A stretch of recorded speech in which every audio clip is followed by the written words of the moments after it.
आचार्य देव द्वारा रचित ये दिव्य ध्वनि के साधु सारथी ग्रंथाधिराज है। अपनी चर्चा 172 गाथा पर चल रही है। 172 गाथा 20 अलिंग्राम के बोल दिए गए हुए हैं। ये 172 गाथा सभी शास्त्रों में मौजूद है। जो पंच परमात्मा है, तो पांचों परमात्मा की एक गाथा आचार्य देव ने लिखी है। यहाँ पे जो प्रवचन सारथी में जो ये गाथा लिखी गई, उसमें इसका जो भाव व्यक्त करने का आशय है आचार्य भगवान का, उसकी सिद्धि उसने 20 बोल से की। 20 बोल जो लिखे गए अलिंग्राण के बारे में, तो अलिंग्राण यानी अपना शुद्ध आत्मा, अपना विनायक देव, अपना चैतन्य रस से प्रभोर चैतन्य परमात्मा, चैतन्य ज्ञान लक्ष्य से निर्मित अपना जो शुद्ध चैतन्य देव, जिसमें ज्ञान आनंद सुख प्रभुत्व विभुत्व अनंत गुणों की खान भरी हुई है, ऐसा जो अपना नीम चैतन्य देव है, उसको अलिंग ग्रहण कहा जाता है। वो अलिंग ग्रहण जो है, वो कोई नायक भाव जो है, वो कोई बाह्य लिंग मानव की शरीर आदि के लिंग, या तो कोई बाह्य प्रवृत्तियाँ, या तो बाह्य शरीर आदि की कोई क्रिया है, उससे उसकी प्राप्ति नहीं है। नायक देव तो अपने में अपने से प्राप्त ही है। नायक देव में नायक को प्राप्त करने की कोई विधि नहीं होती। निकाली चैतन्य परमात्मा को अपने से अपने में प्रकट रूप प्राप्त ही है, मगर वो प्रकट रूप प्राप्त अपने में अपने से है, उसकी उसकी प्राप्ति कोई बाह्य लिंगों से नहीं होती, तो उसके लिए कोई ऐसा लिंग होना चाहिए कि जिससे उसकी प्राप्ति हो। तो वो लिंग के बारे में, लिंग का नाम साधन होता है और अलिंग का नाम जो साधन में पकड़ में आता है, जो साधन है उससे उसमें जानने में आता है, उसको अलिंग ग्रहण बोला जाता है। तो ऐसा कोई लिंग नाम का साधन अपने पास होना चाहिए कि जिससे अपनी शुद्धात्मा की प्राप्ति हो। ये अधिकार सम्यक दर्शन का है। सम्यक दर्शन की प्राप्ति कैसे होवे उसका निरूपण ये गाथा में किया गया है। तो ये इसकी प्राप्ति के लिए अपने पास जो ज्ञान नाम का स्वाभाविक साधन है, वो साधन भी सब जीवों के पास मौजूद है। विनायक भाव भी सब जीवों के पास मौजूद है। वो विनायक भाव और ज्ञान नाम का साधन प्रति समय प्रत्येक जीव के पास होने पर भी उस साधन का दुरुपयोग करके उसने अपने अलिंग्रहण नाम के ध्येय रूप परमात्मा को दृष्टि और ज्ञान में दृष्टिगोचर नहीं किया। अनादि से जीव की एक समय की पर्याय में ऐसी भ्रांति चलती है कि पर से कुछ मेरे को लाभ हो जाएगा, कुछ पर पदार्थ से लाभ हो जाएगा, कोई उपदेश सुनने से मेरे को आत्मा की प्राप्ति हो जाएगी, कोई भगवान के पास में 2 घंटा 3 घंटा 4 घंटा बैठ जाऊंगा तो भगवान का स्वरूप को देख के मेरा स्वरूप की मेरे को प्राप्ति हो जाएगी। या तो कोई मुनिराज के पास अगर मैं चला जाऊं और वो मुनिराज मुझे उपदेश दे देवे तो उपदेश से मेरे शुद्धात्मा की मुझे प्राप्ति हो जाएगी। या तो यहाँ से महाविवेक क्षेत्र में चला जाऊं, वहाँ सिमंदर भगवान की देशना सुनूं तो वहाँ से मुझे मेरे शुद्धात्मा की प्राप्ति हो जाएगी। ऐसे कहीं कहीं कहीं शरीर कितने उसकी पर्याय में अनादि से चलते हैं। एक ज्ञेय को छोड़ता है तो दूसरा ज्ञेय को पकड़ता है, दूसरा ज्ञेय को छोड़ता है तो उससे उत्कृष्ट कोई तीसरा ज्ञेय उसको पता चलता है तो उसको पकड़ता है। एक एक ज्ञेय को पकड़ कर अपना उपयोग को अनादि से ज्ञेय से ज्ञानांतर, ज्ञेय से ज्ञानांतर, ज्ञेय से ज्ञानांतर करता चला। ऐसा करते करते करते उसका अज्ञान दूर नहीं होता है, भव भ्रमण दूर नहीं होता है। ऐसा जीव को पूज्य गुरुदेव श्री के पास जाने की उपलब्धि हासिल हो जाती है। उस समय उसके पास गुरुकुल आचार्य देव के ग्रंथ उसके हाथ में आता है। आचार्य भगवान का ग्रंथ सुन के पढ़ के उसकी देशना में जो लिखा हुआ है वो पढ़ के उसका वाच्य समझने के लिए वो ज्ञानी पुरुष के पास पहुंचता है।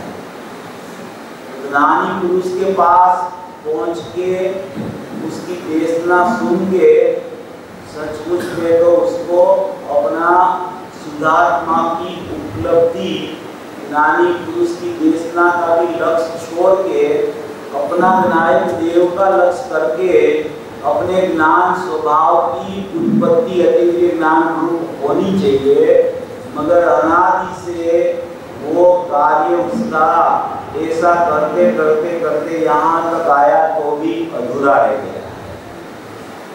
ये अधूरा कार्य इस भव में उसका सम्यक दर्शन रूपी माध्यम से पूर्ण हो जाए, इसके लिए अपने को ये पूज्य गुरुदेव श्री का तीर्थंकर वत दिव्य ध्वनि वत उपदेश मिला।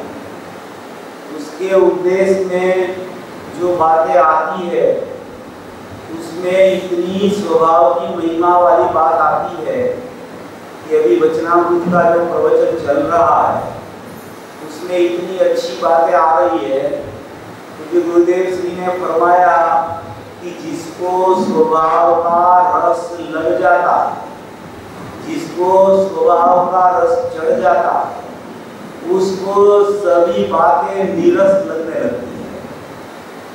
उसको ऐसा लगता है कि ये बातों में कुछ नहीं है, ये चर्चाओं में कुछ नहीं है, ये चिंतन में मेरा कहीं आत्मा नहीं है, मेरा स्वभाव मेरे स्वभाव से ही ग्राह्य हो सकता है, ऐसा एक भाव उसके ज्ञान में ये दिव्य ध्वनिवत वाणी सुन के चलने लगता है। और वो जब भाव उसके ज्ञान श्रद्धा में चलना शुरू होता है तब उसकी सार्थकता के लिए उसका प्रयास आगे बढ़ता है। और आगे बढ़ता प्रयास में ये सभी जो अधिग्रहण के बोध है, ये सभी बातें एक के बाद एक के बाद एक के बाद उसके भाव में चलती रहती है। और वो भाव में ये बातें चलते चलते चलते चलते उसके पास 6 नंबर का बोल जब आता है तो वो 6 नंबर का बोल उसको पता चलाता है कि तेरा स्वभाव में तू स्वभाव से ही प्रत्यक्ष ज्ञाता है, प्रत्यक्ष तेरा स्वरूप ज्ञाता है। तू किसी का कर्ता नहीं है, किसी का फल का भोक्ता नहीं है। सचमुच में तो तू तेरी पर्याय का भी कर्ता भोक्ता नहीं है। तो पर पदार्थ की तो कोई चर्चा ही नहीं है, बाह्य की तो कोई चर्चा ही नहीं है। ऐसा स्वभाव का स्मरण वाला भाव जब बोल सामने रख के उसके ज्ञान श्रद्धा में चलने लगता है तो उसकी एक धारा अटूटपणे चालू होने लगती है। जो उसका ज्ञान की धारा प्रति समय जो चल रही थी बहिर्मुखता से, उसमें कोई ज्ञानी गुरु का उसको उपदेश मिला, उसने स्वभाव की ऐसी गहन बातें की, इतना स्वभाव का स्मरण करवाया कि स्वभाव का रस उसको चलने लगा अंदर। स्वभाव का ऐसा रस चलने लगा, ऐसा रस चलने लगा कि विवाह होते हुए भी, भगवान की प्रतिमा के सामने बैठते हुए भी, शास्त्र में से ज्ञानी पुरुष वाणी का श्रवण करवाते हैं वो करते हुए भी, ये सब चलने के साथ में उसका ज्ञान का एक छेड़ा अंदर में स्वभाव की धारा रूप अंदर में ज्ञान की सन्मुखता तरफ चलने का शुरू हो जाता है। ऐसा ये अधिग्रहण के बोल का महात्म्य है। इसमें जो जो बातें लिखी गई है, जो जो बातें आई है, वो पर से प्रथम करके अपने ज्ञान और ज्ञान के प्रमाण स्वरूप में जीव को पहले लाया जाता है और उसके बाद में वो प्रमाण में से भी पर्याय का उत्पादन का निषेध करके त्रिकालिक ध्रुव चैतन्य परमात्मा में जीव को बिठाया जाता है। ऐसी चर्चा इस अधिग्रहण में आई है। ये प्रमाण से बाहर जाना नहीं और प्रमाण में अटकना नहीं। ये जो पूज्य आदरणीय श्री लालचंद भाई का जो बोल है उसमें ये सारा जिनानों का सार छिपा हुआ है कि अनादि से तू प्रमाण की बाहर भटक रहा है। तुझे पर पदार्थ का रस, पर पदार्थ का मोह और पर पदार्थ प्रति का राग अनादि से छूटा नहीं है। अनादि से वो राग की, राग मोह की प्रवृत्ति तेरी पर को देख के अपनी पर्याय में राग द्वेष मोह की उत्पत्ति अनादि से चल रही है। ऐसा राग द्वेष मोह का अभाव कैसे हुए और सम्यक दर्शन ज्ञान चारित्र्य मोक्ष मार्ग कैसे प्रकट हुए, इसके लिए ये बात कही गई कि प्रमाण के बाहर कभी जाना नहीं। प्रमाण के बाहर अनादि से घूम रहा है तो वहां से अपनी मर्यादा में प्रथम आ जाना, वहां से अपना उपयोग को संकेल के, अपना उपयोग को वहां से हटा के, अपना उपयोग को वहां से खिसक के, ये सब पुरुषार्थ पूर्वक होता है।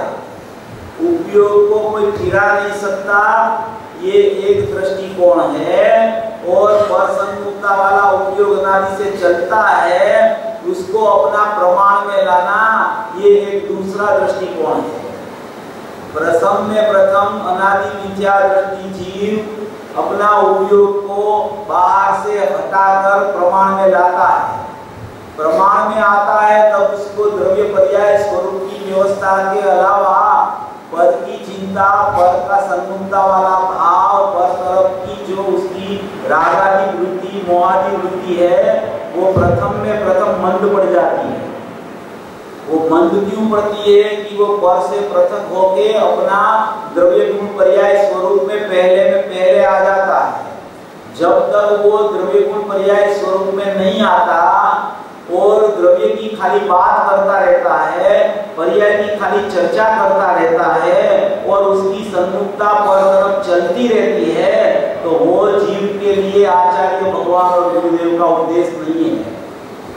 तो सबसे पहले मुमुक्षु जीव का आत्मार्थी का कर्तव्य ये है कि पहले वो प्रमाण में आ जाए, अपनी परिधि में आ जाए, अपना पदार्थ का स्वरूप में आ जाए। पदार्थ का स्वरूप में आके पर सन्मुक्ता अभी छूटी नहीं हो तो भी उसका चिंतन में, उसकी चिंतन की गहराई में, उसके ज्ञान में, उसकी विचार की विकल्पात्मक दशा में द्रव्य गुण पर्याय का स्वरूप ही भाषित होने लगता है। बाद में उसको पता चल जाता है कि मेरा द्रव्य कैसा है और मेरी पर्याय कैसी है, मेरा द्रव्य कैसा स्थिर है, मेरी पर्याय कैसी प्रति समय परिणमन गई है। तो पर्याय का परिणमन जो प्रति समय चलता है, वो पर्याय का परिणमन में मुख्यतया ज्ञान दर्शन चारित्र की पर्याय से सभी शास्त्रों में उल्लेख आता है। दूसरे सभी गुणों की पर्याय तो उसके पीछे पीछे चलती है, उसकी चर्चा करने की जरूरत भी सचमुच में नहीं है, क्योंकि पहले तो ज्ञान से ही शुरू होता है सब चीज। ज्ञान अगर उसके ख्याल में आ जाता है तो ज्ञान का जो जानना जो स्वभाव चलता है वो उसके ख्याल में सबसे पहले आ जाता है। तो रागादि और मिथ्यात्व भाव है वो उसके ज्ञान में झलकने के समय उसकी ज्ञान की प्रकाशक अवस्था में ज्ञेयाकारों ज्ञान जो परिणमता है उसमें उसका पता उसको चल जाता है। ज्ञान को जानते ही कोई पर्याय के सन्मुख हुए बिना अपने ज्ञान का भेद में रह के अपनी ज्ञायक की अभी अभेद रूप सन्मुखता न होने पर भी अपना ज्ञान कोई पर्याय की सन्मुख न होके अपना ज्ञान में ज्ञान को जानते हुए ही उसे पता चल जाता है कि अनंत गुण की अनंत पर्याय का परिणमन ऐसे चल रहा है और मेरा नायक देव जो कुटस्थ परमात्मा अपरिणामी तत्व जीव तत्व अखंड ध्रुव पदार्थ ऐसी वस्तु मात्र जो मेरा अस्तित्व है, मेरी हयाती है, मेरी मौजूदगी जो है उसमें अनंत गुण भरे हुए हैं। वो अनंत गुण वस्तु मात्र निर्विकल्प वस्तु है, उसका क्षेत्र है वो असंख्य प्रदेश है, एक एक प्रदेश में अनंत गुण पथरे हुए हैं और जो उसका भाव है वो अनंत गुणात्मक है, उसका काल है वो त्रिकाल अनादि अनंत है। ऐसी एक द्रव्य क्षेत्रकार भाव से अखंडित वस्तु, द्रव्य क्षेत्रकार भाव से भी खंडित नहीं होती हुई वस्तु वो मैं हूँ, ऐसा उसके ज्ञान में ज्ञान को जानते ही विनायक का स्वरूप और अनंत गुण की अनंत पर्याय का परिणमन का स्वरूप उसके ज्ञान में ख्याल में आ जाता है। ऐसा एक जो ज्ञान भाव प्रति समय प्रति जीव के पास जो प्रकट रूप है, वो ज्ञान सचमुच में अपने ज्ञान को जानने के सिवा कहीं जाता ही नहीं है। वो ज्ञान का उपयोग का प्रदेश है, वो उपयोग का प्रदेश वो प्रदेश में ही रहता है। ना तो वो प्रदेश खिसक के गायब में जाता है, ना तो वो प्रदेश चल के कोई गुण की दूसरी पर्याय में जाता है। वो ज्ञान का जो क्षेत्र है, वो ज्ञान का जो प्रदेश है, वो ज्ञान का उपयोग की जो उत्पाद रूप स्थिति है, जिसमें जानना जानना जानना जानना जानना चल रहा है, वो ज्ञान एक ब्रिज रूप है। ब्रिज रूप वो ब्रिज ऐसा है कि एक तरफ तो विनायक देव है और एक तरफ अनंत गुण की अनंत पर्याय है, और बीच में जो ब्रिज है वहां पे ज्ञान का उपयोग रहता है, और वो उपयोग में सभी स्थिति चलती है।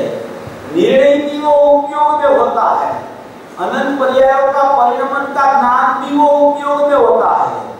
एक अकेला नायक भाव कुटस्थ ध्रुव चैतन्य परमात्मा कैसा है, वो भी वो उपयोग में पता चलता है।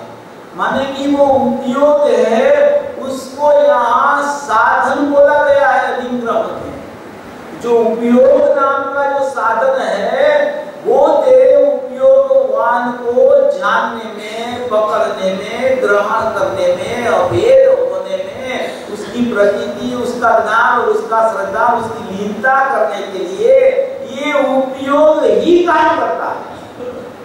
ये उपयोग से ही सभी चीज पता चलती है। अनंत गुण की अनंत पर्याय का परिणमन भी जो चल रहा है, उसमें जो राग हो रहा है, मिथ्यात्व हो रहा है, वो भी ये ज्ञान उपयोग में झलकता है। ज्ञान उपयोग वहां जाता नहीं है, वो पर्याय उसमें आती नहीं है। ज्ञान उपयोग में ज्ञायक भाव भी झलकता है, और ज्ञायक भाव झलकने के समय ज्ञान उपयोग का एक और भी कार्य है कि वो ज्ञायक भाव को जान भी रहा है।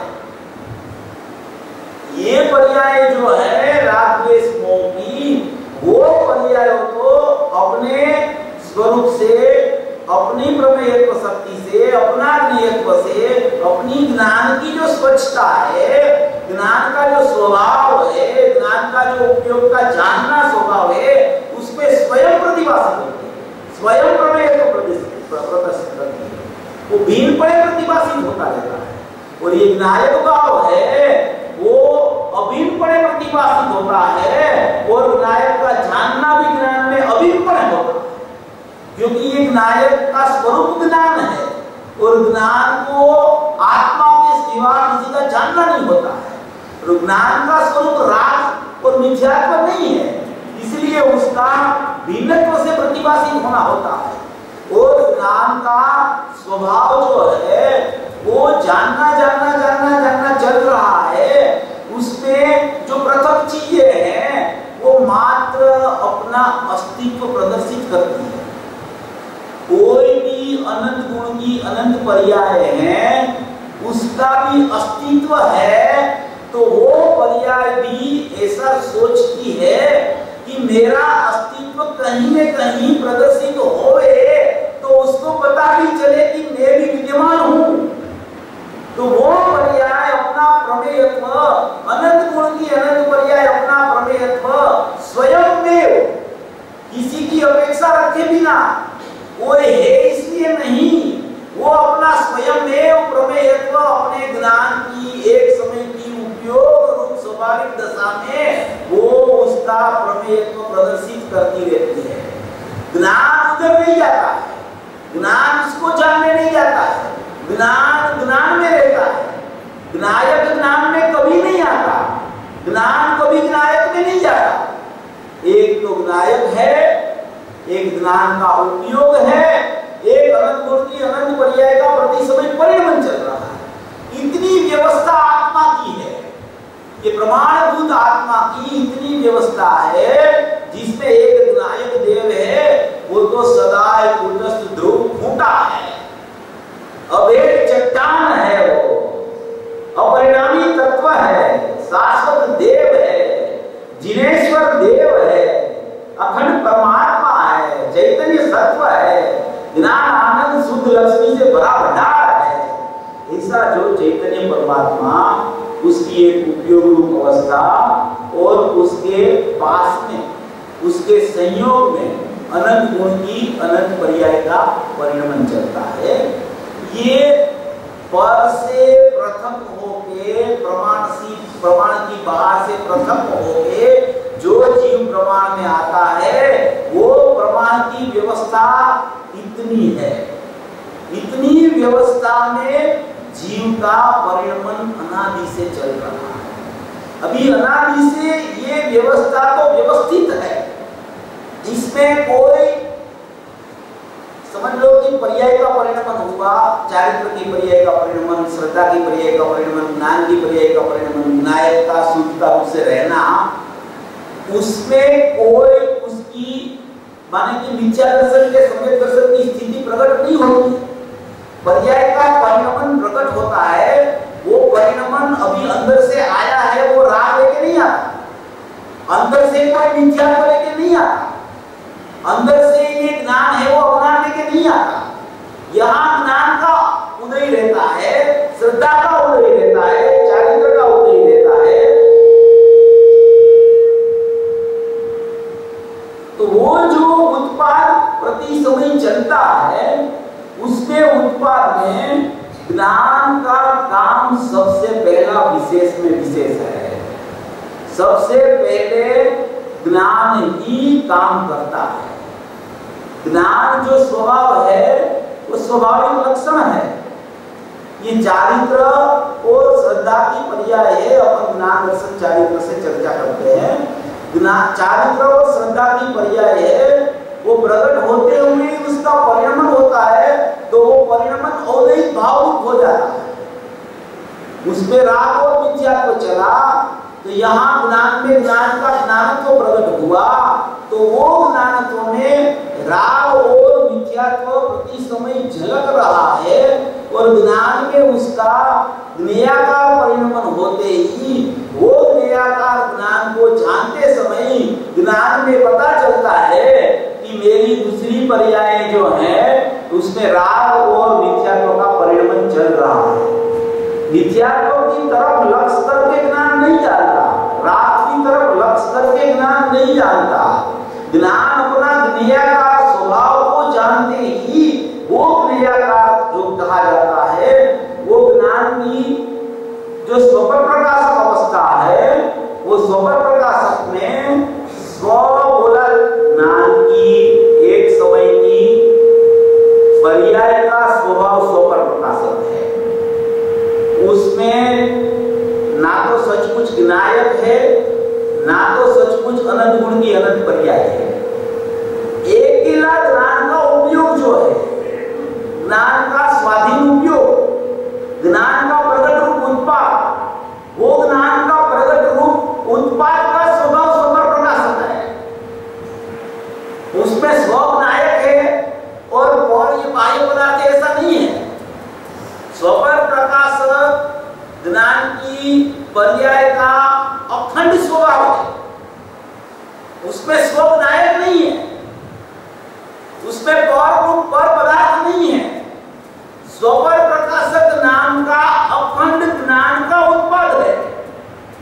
उसमें स्वपर प्रकाशक किसे कहा जाता है कि ज्ञान में ज्ञान रूप रहना, ज्ञानकार रूप रहना, वो ज्ञान का स्वप्रकाशक है। और ज्ञान में जो ज्ञेयाकार बनते हैं, वो ज्ञान का पर प्रकाशक बना है।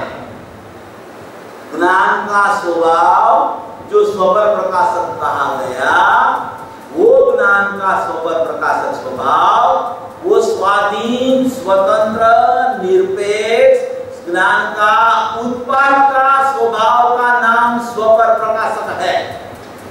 वो स्वपर प्रकाशक स्वभाव, उसमें ज्ञान का ज्ञान रूप परिणमन रहना, ज्ञान में ज्ञान रहना, ज्ञान में ज्ञान का आकार यानी ज्ञान का स्वरूप रहना, उसको बोला जाता है ज्ञान का स्वप्रकाशक स्वभाव।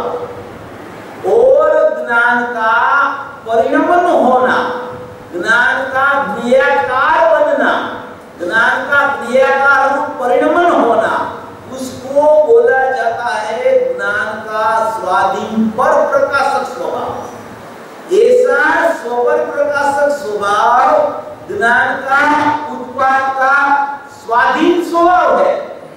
ना तो उसमें स्वनायक का कुछ है, ना तो उसमें अनंत गुण की अनंत पर्याय का कुछ है।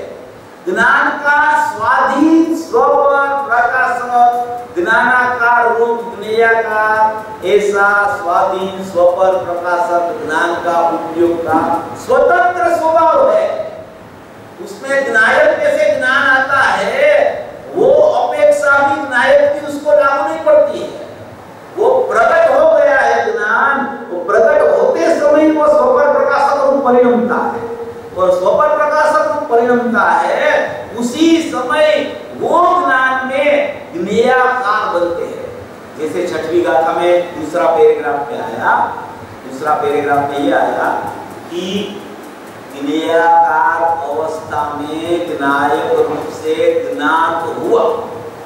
ज्ञेयाकार अवस्था में ज्ञायक रूप से ज्ञात हुआ तो वो ज्ञेयाकार अवस्था प्रति समय बनती है, और ज्ञेयाकार अवस्था बनती है तो उसमें ज्ञान का ज्ञानाकार अपन ने स्वप्रकाशक लिया और ज्ञान का ज्ञेयाकार अपन ने पर प्रकाशक लिया। तो ऐसे कोई स्व का विभाग और पर प्रकाशक का विभाग, ऐसा कोई ज्ञान की पर्याय में खंड नहीं है। ये तो अखंडता है उसकी ज्ञानाकार रूप ज्ञेयाकार, उसकी अखंडता है स्वपर प्रकाशक। स्वपर प्रकाशक में पर प्रकाशक है तो पर प्रकाशक में पर को जानता है, ऐसा स्वपर प्रकाशक का अर्थ नहीं है। स्वपर प्रकाशक का अर्थ ऐसा है कि ज्ञान अपने ज्ञान को जानते हुए अपने ज्ञान में जो ज्ञान का आकार है और वही अपने ज्ञान में जो ज्ञेयाकार बना है, ऐसा एक ज्ञान में अपने ज्ञान को जानते समय उसको उसका ज्ञानाकार रूप ज्ञेयाकार स्वभाव जानने में आता है। तो ऐसा कहने में आता है कि ये जीव ने स्व और पर को जाना।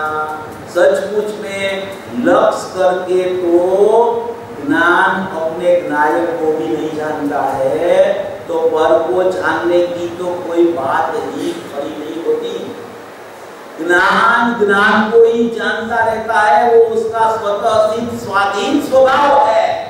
उसमें इसको पता चलता है कि ज्ञायक कैसा है, तो वो ऐसा उसका सूर उठता है कि मैं ज्ञायक हूं, मैं ध्रुव हूं, मैं चैतन्य हूं, मैं परिपूर्ण हूं, मैं शाश्वत हूं, मैं वस्तु मात्र हूं, मैं अस्तित्व मात्र हूं, मैं हयाती मात्र हूं, मैं मौजूदगी मात्र हूं। ऐसा सूर उसका उधर से उठता है, उधर से उठता है ऐसा सूर, तब भी वो ज्ञायक ज्ञान में नहीं आता है, और वो ज्ञान ज्ञायक में नहीं जाता है। वो स्वाधीन रह के उसका सूर बदल जाता है। अब तक उसका सूर था कि मैं रागादी भाव हूं, मैं एक समय की पर्याय हूं, मैं विद्यात्मक परिणमता हूं, मैं अपरिणामी नहीं हूं, मेरा परिणमन प्रति समय हो रहा है। ऐसी परिणमन वाली दशा के प्रति उसका जो भाव चलता था, वो भाव प्रमाण में आके प्रमाण में से सब जब वो निश्चय निकालता है, प्रमाण में से अपनी पर्याय जो है उधर से भी अपना मुंह खिसक के ज्ञेयाकार स्वभाव को भी जानने का बंद करके ज्ञानाकार स्वभाव में जो ज्ञान बरतता रहा है, वो ज्ञान में उसका भाव ऐसे चलने लगता है कि मैं तो ज्ञायक मात्र हूं, मैं तो ध्रुव चैतन्य वस्तु हूं, मैं तो परिपूर्ण वस्तु हूं। तो उसे कहा जाता है कि ये ज्ञान का मुंह फिर गया, ये ज्ञान ने अपनी करवट बदल दी, ये ज्ञान ने अपनी दशा की दिशा को फिरा।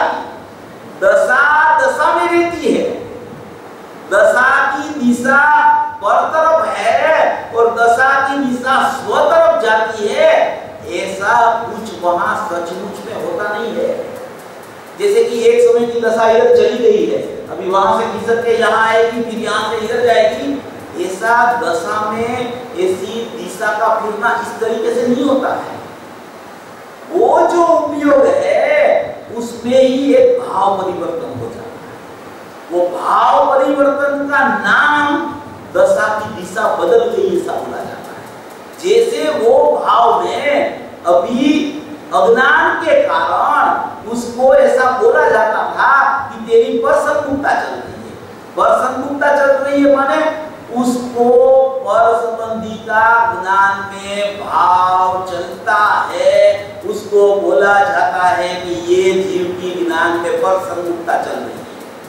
पर की सन्मुख कभी ज्ञान होता ही नहीं। ज्ञान का स्वभाव कभी अपने ज्ञान को छोड़ता ही नहीं है। पर सन्मुख हो उसको हम ज्ञान बोलते ही नहीं है। आचार्य भगवान और ज्ञानी जिसको आत्मा का स्वसंवेदन हो जाता है वो अपने उपयोग में रखकर उपयोगवान को भेंटते चलते हैं। वो अपने उपयोग को कहीं जाने ही नहीं देते, क्योंकि उसका उपयोग कहीं जा ही नहीं सकता। जाने नहीं देते माने वो जा ही नहीं सकता। ऐसे अज्ञानी का उपयोग भी उपयोग को छोड़ के कहीं नहीं गया है। वो उपयोग में उसका जो भाव चलता है कि ये मेरे को पर का भाव चल रहा है, पर संबंधी का भाव चल रहा है, वो भाव का नाम अज्ञान है। तो उसे ऐसा बोला जाता है कि ये जीव की पर सन्मुखता चल रही है। पर सन्मुखता कभी होती नहीं किसी की। ज्ञान में जो पर है उसके प्रति ज्ञान में जब जब विचार की दशा चलती है तो विकल्प रूप ज्ञान को, अज्ञान दशा को पर सन्मुखता वाला बोला जाता है। ये एक ही ज्ञान के उपयोग में सभी वेद ज्ञान की प्रक्रिया बचती है। ये ज्ञान का उपयोग है, उसी में सब चलता है।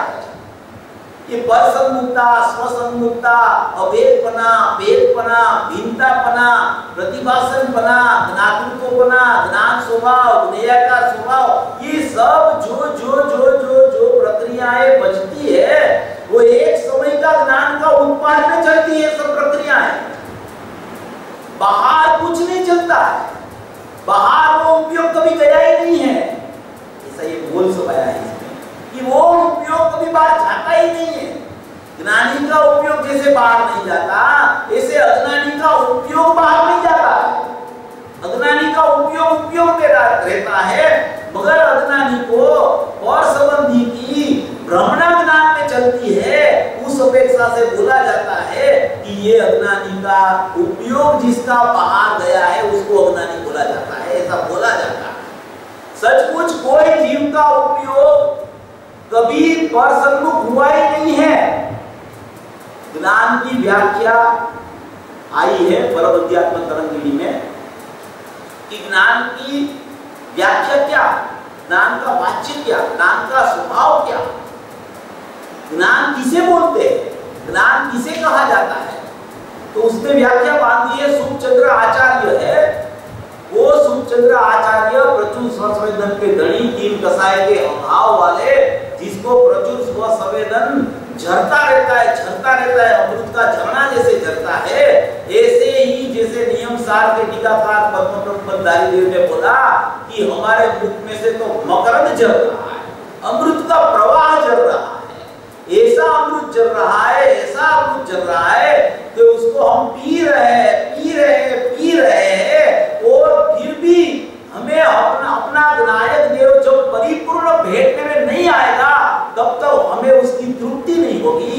ऐसा अमृत उसकी जिसकी वाणी में, आचार्य मुनिराज की वाणी में जो झर रहा है, ऐसा सुखचंद्र आचार्य मुनिराज परमध्यात्म तरंगिणी में ऐसा लिख रहे हैं कि ज्ञान का वास्तविक वाच्य क्या, ज्ञान किसे कहते हैं।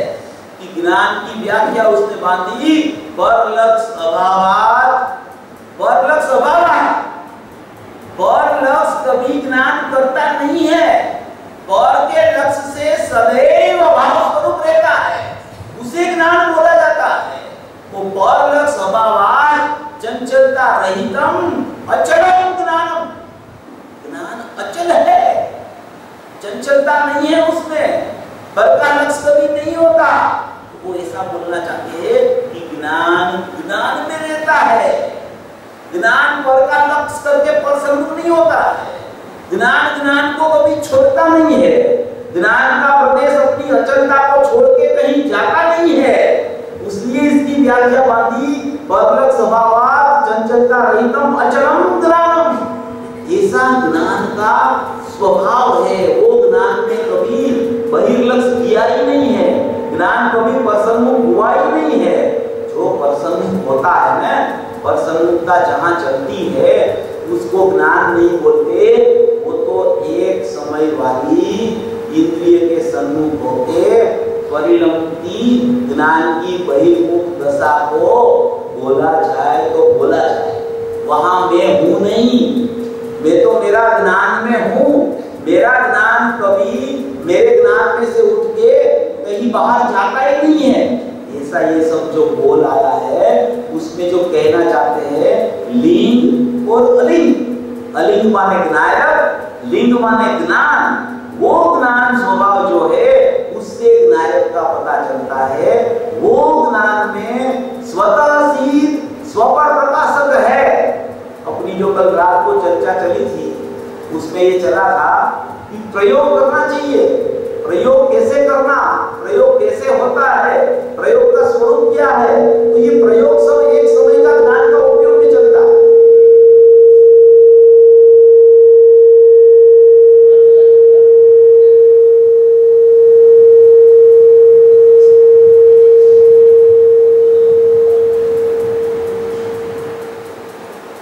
विनायक भाव जो है वो तो अपने स्वरूप में अनंत गुणों से अवस्थित है।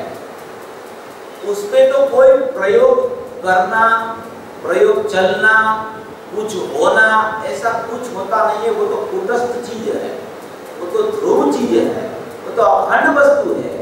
मगर प्रयोग चलता है, वेद विज्ञान चलता है, स्वरूप की साधना चलती है, वो सब चलता है एक समय का ज्ञान का उपयोग में। अभी ज्ञान का उपयोग का अपन ने यहाँ ऐसा लिया कि ज्ञान का स्वतः उपयोग स्वपर प्रकाशक है। अगर ज्ञान का उपयोग स्वतंत्र स्वपर प्रकाशक नहीं होता तो कोई जीव कभी अज्ञानी भी नहीं होता और कोई जीव कभी ज्ञानी भी नहीं हो सकता। अकेला अगर स्वप्रकाशक होता तो सभी जीव ज्ञानी होते, और अकेला अगर पर प्रकाशक होता तो सभी जीव अज्ञानी हो जाते। इसीलिए स्वपर प्रकाशक लक्षण जो ज्ञान का कहा गया है वो परम यथार्थ है। अगर स्वपर प्रकाशक ज्ञान नहीं होता तो कोई जीव कभी अपना ज्ञेयाकार परिणमन होता है। वो ज्ञेयाकार परिणमन में ज्ञेयों का निमित्तपना है। वो ज्ञेयों को ज्ञेयाकार परिणमन को देख के अपना मान के प्रति समय जो जीव अज्ञानी हो रहा है वो कभी अज्ञानी नहीं होता। और वही जीव दूसरे समय अगर उसको पता चल जाए कि ये तो परसन्मुख का मेरा स्वभाव नहीं है, ज्ञेयाकार ज्ञान हो रहा है, उसमें मेरा ज्ञेयों में अहम चल रहा है, वो मेरा सचमुच में कार्य नहीं है, ये मेरा ज्ञान स्वभाव है, उसमें ज्ञान के आकार प्रति समय परिणम रहे, वो ज्ञान में हूँ, ऐसा उसको अगर पता चल जाए और वो ज्ञान के ज्ञानाकार स्वभाव को ग्रहण करके वो अपना वेद ज्ञान का स्वरूप प्रकट करके ज्ञेयाकार ज्ञान का तिरोभाव करके ज्ञानाकार ज्ञान का आविर्भूत करके उसकी दृष्टि को मैं ज्ञायक हूँ इस तरफ ले जाए तो उसी समय वो जीव सम्यक दृष्टि हो सकता है। इसीलिए ज्ञानाकार ज्ञान का भी कोई निषेध नहीं कर सकता और ज्ञेयाकार ज्ञान का भी कोई निषेध नहीं कर सकता। ज्ञेयों का निषेध तो अवश्य है क्योंकि ज्ञेय तो है ही नहीं उसमें, मगर ज्ञेयाकार जो ज्ञान प्रति समय हो रहा है उसमें ही वेद ज्ञान है। उसमें अगर उसको ज्ञान ही दिखता है कि मैं तो ज्ञान स्वभावी हूं, मैं तो ज्ञान स्वभावी हूं, मैं तो ज्ञान स्वभावी हूं, तो ज्ञेयाकार की उपाधि वो बात कर देता है और ज्ञेयाकार ज्ञान में भी उसको ज्ञान ही दिखने लगता है। जैसे केवली भगवान है, केवली भगवान अपने सब लोगों के आदर्श केवली परमात्मा है, तरण काल तरण लोक के धनी है, वो शाश्वत अपने देव है अत्यंत परमात्मा।